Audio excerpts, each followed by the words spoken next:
against Utah State.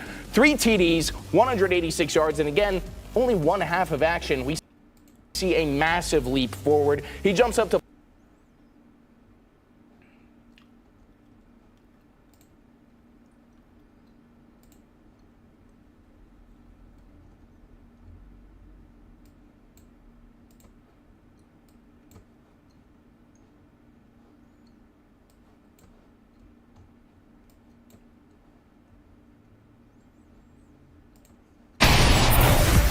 Well, the college football season is flying by. We already got week 7 officially in the books, which means we got to get a check on the Heisman Trophy race. Up there at the top, Ashton Test, after another 200-plus yard performance, he remains favorite to win the Heisman right now at plus 175. But Dylan Gabriel, welcome back to the chat, my friend. Once the favorite, now second shortest at plus 270. Cam Ward had the week off, but still up there. A lot to break down with the college football season about halfway done.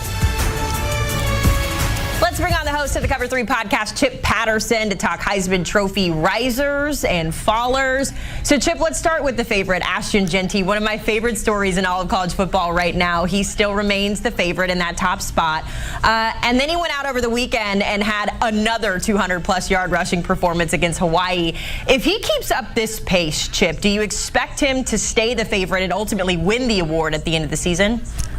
Yes. If he keeps up this pace that he's on right now, going for like 2 bills a game, yeah, definitely. Because the Ashton Test Heisman Trophy conversation really comes down to one thing when it comes to winning enough of those voters that really are going to need a selling point for the running back out of Boise State.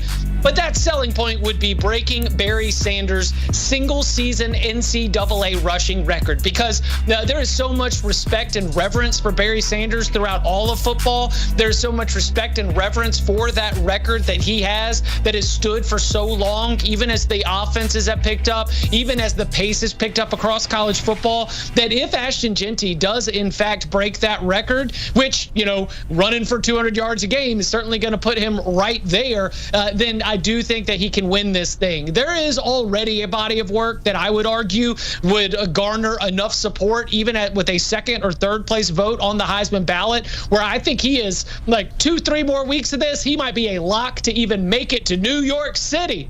But to win it, I do think he has to break the record. Yeah, it's tough when you see the performance. I mean, just looking at the numbers that he's on pace for, you mentioned Barry Sanders' record, 2,628 total yards back in the 1980s. So a long way to go, but he has been impressive each step of the way.